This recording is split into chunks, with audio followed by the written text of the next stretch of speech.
Hello friends, welcome to online study with Bhavna. Friends, आज हम हिंदी व्याकरण का मोस्ट इम्पॉर्टेंट टॉपिक सर्वनाम पढ़ेंगे।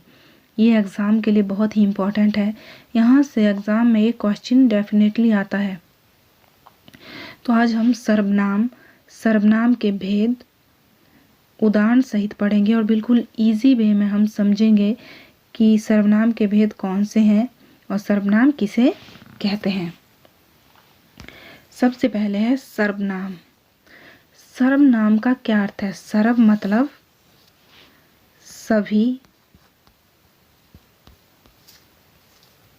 सभी के लिए नाम,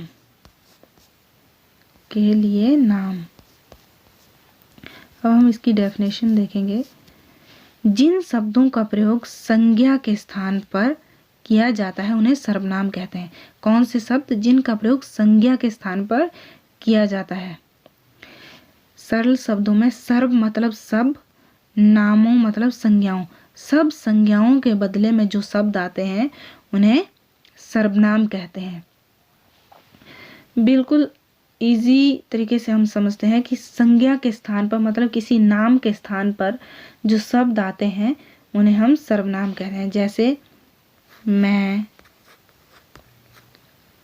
तू, तुम, वह, यह इत्यादि ये शब्द क्या हैं? ये सर्वनाम है और ये नाम की जगह पे आते हैं। जैसे मैं किसी का नाम नहीं ले रही हूँ कि राधा ने ऐसा किया या राधा ये कर रही है, मैं तूने यह कर दिया या तू यह कर रही है या तुम यह कर रहे हो। तो नाम के बदले में जो शब्द हम यूज करते हैं उन्हें हम सर्वनाम कहते हैं।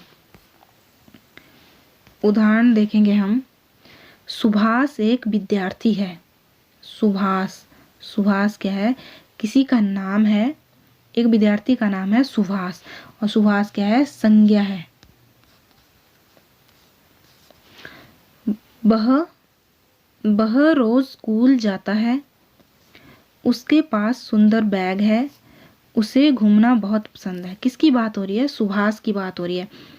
सुभाष जो एक विद्यार्थी है, हम यहाँ ऐसे भी लिख सकते हैं कि सुभाष रोज स्कूल जाता है, सुभाष के पास सुंदर बैग है, सुभाष को घूमना बहुत पसंद है। लेकिन बार बार किसी का नाम लेना बहुत कठिन होता है, इसीलिए जो है संज्ञा के स्थान पर सर्वनाम की जरूरत पड़ी है कि बार बार नाम ना लेना पड़े, इसीलिए संज्ञा के स्थान पे हम सर्वनाम का यूज करते हैं। यहाँ पे संज्ञा क्या है? सुभाष है। वह, उसके, उसे आदि शब्द जो हमने सुभाष की जगह यूज किए हैं वो है सर्वनाम। आई होप आपको समझ में आ रहा है कि सर्वनाम किसे कहते हैं। जो संज्ञा के स्थान पे शब्द हम यूज करते हैं जैसे मैं, तुम, वह, यह, उसके, उसे, उन्हें हम सर्वनाम कहते हैं। सर्वनाम के भेद कितने हैं? सर्वनाम के 6 भेद हैं। पुरुषवाचक सर्वनाम, निश्चयवाचक सर्वनाम, अनिश्चयवाचक सर्वनाम, संबंधवाचक सर्वनाम, प्रश्नवाचक सर्वनाम और निजवाचक सर्वनाम। आगे हम इनको डिटेल में पढ़ेंगे। पुरुषवाचक सर्वनाम किसे कहते हैं? जिन सर्वनाम शब्दों से व्यक्ति का बोध हो, किसका बोध हो? व्यक्ति का बोध हो, उन्हें हम पुरुषवाचक सर्वनाम कहते हैं। मतलब किसी व्यक्ति का बोध हो, ज्ञान हो, उन्हें पुरुषवाचक सर्वनाम कहते हैं। सिंपल शब्दों में बोलने वाले, सुनने वाले तथा जिसके विषय में बात होती है। मतलब 3 लोगों के बारे में बात है। एक मैं बोल रही हूँ, आप सुन रहे हैं, और किसी और के बारे में ही हम बात कर रहे हैं। उनके लिए जो शब्द यूज होते हैं उन्हें हम पुरुषवाचक सर्वनाम कहते हैं। मतलब बोलने वाला, सुनने वाला और जिसके बारे में वे बात कर रहे हैं उनके लिए जो शब्द हम यूज करेंगे उसे सर्वनाम कहेंगे। और शब्द कौन से हैं? मैं, बोलने वाला है मैं, तुम, सुनने वाला, और वह जिसके बारे में बात हो रही है उसे हम पुरुषवाचक सर्वनाम कहते हैं। पुरुषवाचक सर्वनाम के प्रकार कितने प्रकार का होता है? पुरुषवाचक सर्वनाम 3 प्रकार का होता है। कौन कौन सा? उत्तम पुरुष, मध्यम पुरुष और एक अन्य पुरुष। उत्तम पुरुष को हम प्रथम पुरुष भी कहते हैं। जिन सर्वनामों का प्रयोग बोलने वाला अपने लिए करता है उन्हें उत्तम पुरुष कहते हैं या प्रथम पुरुष कहते हैं। मतलब बोलने वाला जिन शब्दों का प्रयोग अपने लिए करता है, जैसे मैं, हम, हमारा, मेरा, मैंने, मुझे, ये शब्द किस में आते हैं? उत्तम पुरुष में आते हैं। ये हम इसको ऐसे भी याद कर सकते हैं कि व्यक्ति उत्तम किसे मानता है? खुद को, कि मैं ही उत्तम हूँ, मैं ही बेस्ट हूँ, मेरे से बेस्ट या मेरे से उत्तम कोई नहीं है। तो हम ऐसे याद रख सकते हैं कि उत्तम पुरुष में कौन से शब्द आते हैं? मैं बेस्ट हूँ, या मैं से जुड़े हुए जो अन्य शब्द हैं जैसे मेरा, मैंने, मुझे, ये सब उत्तम पुरुष में आते हैं। मध्यम पुरुष जिन सर्वनामों का प्रयोग सुनने वाले के लिए किया जाता है। उत्तम पुरुष में बोलने वाला और मध्यम पुरुष में जो बात को सुन रहा है, उसमें कौन से शब्द आते हैं? तुम, तू, तुम्हें, तुम्हारे, आपने आदि जो शब्द आते हैं वो मध्यम पुरुष में आते हैं। नेक्स्ट है अन्य पुरुष। अन्य पुरुष जिन सर्वनाम शब्दों का प्रयोग किसी अन्य व्यक्ति के लिए किया जाता है, मतलब जिसके बारे में बात हो रही है। एक बात करने वाला है उत्तम पुरुष, एक बात सुनने वाला है यानी कि मध्यम पुरुष, और एक है अन्य जिसके बारे में बात हो रही है, उसके लिए कौन से शब्द हैं? बह, बे, उन्होंने, उसने, कि उसने ऐसा कर दिया, या वह ऐसा करता है, किसी और के बारे में बात हो रही है, या वे लोग ऐसा करते हैं, तो ये सब अन्य पुरुष में आते हैं। नेक्स्ट है निश्चयवाचक सर्वनाम। निश्चयवाचक सर्वनाम, सर्वनाम के जिस रूप से हमें किसी बात या वस्तु का निश्चित रूप से बोध हो। निश्चित रूप से मतलब डेफिनेटली, कन्फर्म है कि ऐसा है, पक्का है। सरल शब्दों में जो सर्वनाम शब्द किसी निश्चित व्यक्ति, निश्चित वस्तु या निश्चित घटना की ओर संकेत करे, कि हमें कन्फर्म है कि ऐसा है, पक्का है, वहाँ वह निश्चयवाचक सर्वनाम होता है। जैसे यह, वह, ये, बे आदि, ये सब क्या है? निश्चयवाचक सर्वनाम के हैं। उदाहरण से देखेंगे हम, यह हमारी कलम है या यह हमारा पेन है। ये बात पक्का है कि यह मेरा पेन है या यह हमारा पेन है। रोटी मत खाओ क्योंकि वह जली है। ये कंफर्म हो गया है, ये डेफिनेटली है कि रोटी नहीं खानी है क्योंकि रोटी जल चुकी है, इसमें कोई डाउट नहीं है। तो जहाँ पे कोई डाउट ना हो, बात कंफर्म हो, वहाँ पे निश्चयवाचक सर्वनाम होता है। उसके शब्द क्या है? यह, वह, ये, बे। आगे है अनिश्चयवाचक सर्वनाम। नाम से ही पता चल रहा है कि निश्चित कुछ नहीं है। जिस सर्वनाम शब्द से किसी निश्चित व्यक्ति, वस्तु का बोध ना हो, उसे अनिश्चयवाचक सर्वनाम कहते हैं। मतलब यहाँ पे डेफिनेटली कुछ नहीं है, कुछ कंफर्म नहीं है, कुछ भी हो सकता है। जैसे इसके शब्द हैं कोई, कुछ, किसी। जैसे उसने कुछ नहीं खाया, ऐसा ना हो कि कोई आ जाए। कोई मतलब कोई आ रहा है लेकिन पता नहीं है कौन आ रहा है। तो कोई, कुछ, ऐसे शब्द हैं जिससे कुछ कंफर्म नहीं होता।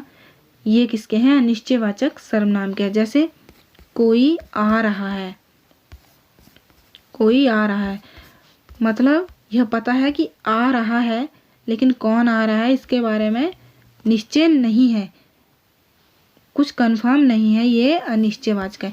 तो कोई, कुछ, किसी जो शब्द हैं वो अनिश्चयवाचक सर्वनाम के हैं। हमारा नेक्स्ट है संबंधवाचक सर्वनाम। जिन सर्वनाम शब्दों का दूसरे सर्वनाम शब्दों से संबंध ज्ञात हो और जो दो वाक्यों को जोड़ते हैं उन्हें संबंधवाचक सर्वनाम कहते हैं। जैसे जो, जिसकी, सो, जिसने, जैसा, वैसा आदि। जैसे उदाहरण के लिए, जिन सर्वनाम शब्दों का दूसरे सर्वनाम से, जैसा और वैसा, जैसा करेगा वैसा भरेगा, जैसा और वैसा का आपस में संबंध है। मतलब जैसा करेगा, यहाँ पे बात खत्म नहीं हो रही है, वैसा भरेगा, ये हमें जोड़ना ही पड़ेगा। तो जिन सर्वनाम शब्दों का दूसरे सर्वनाम से संबंध ज्ञात हो, जो देता है सो लेता है, मतलब जो देता है, बात खत्म नहीं हुई, सो लेता है से ये कंप्लीट हो रही है। तो ये शब्द जो, सो, जैसा, वैसा, ये सब किसके हैं? संबंधवाचक सर्वनाम के हैं। प्रश्नवाचक सर्वनाम मतलब क्वेश्चन हो रहा है, जो सर्वनाम शब्द प्रश्न पूछने के लिए प्रयुक्त हो उन्हें प्रश्नवाचक सर्वनाम कहते हैं। जैसे कौन, क्या, किसने। जैसे हम पूछ लेते हैं क्या कर रहे हो, कौन आया है, या किसने यह काम किया है। उदाहरण के लिए बाहर कौन खड़ा है, ये क्वेश्चन हो रहा है कि कौन खड़ा है, भाई बताओ। तुम क्या खा रहे हो, टोकरी में क्या रखा है, ये सब किसके हैं, प्रश्नवाचक सर्वनाम के हैं। जिसमें क्वेश्चनिंग हो, सवाल पूछा जाए, वो प्रश्नवाचक सर्वनाम है। निजवाचक सर्वनाम, निज मतलब खुद, खुद की बात हो रही है, खुद स्वयं। निज मतलब खुद। निज का अर्थ होता है अपना, वाचक का अर्थ होता है बोध कराने वाला, अर्थात निज वाचक का अर्थ हुआ अपनेपन का बोध कराना, मतलब अपने ही बारे में बात हो रही है, खुद के बारे में बात हो रही है। जिन सर्वनाम शब्दों का प्रयोग कर्ता के साथ अपनेपन का ज्ञान कराने के लिए किया जाए उन्हें निजवाचक सर्वनाम कहते हैं। इनके शब्द क्या हैं, जैसे अपने आप, स्वयं, खुद। मतलब निज का अर्थ यह है खुद, खुद की जहाँ बात होती है, स्वयं की जहाँ बात होती है, वहाँ पे निजवाचक सर्वनाम होता है। और इसका उदाहरण है, यह काम अपने आप कर लूंगा। अपने आप से हमें पता चल रहा है कि यह निजवाचक, यहाँ निजवाचक सर्वनाम है। जहाँ खुद की बात हो रही है, स्वयं की, अपने आप की बात हो रही है, वहाँ पे निजवाचक सर्वनाम होता है। आप अपने को खतरे में डाल रहे हैं, तो यहाँ पे कौन सा है, निजवाचक सर्वनाम। आप जो शब्द है वो निजवाचक का भी है, आप मतलब अपने आप की बात हो रही है, और यह पुरुषवाचक सर्वनाम का भी है, पुरुषवाचक सर्वनाम का भी है। आप सब पुरुषवाचक का भी है और निजवाचक का है।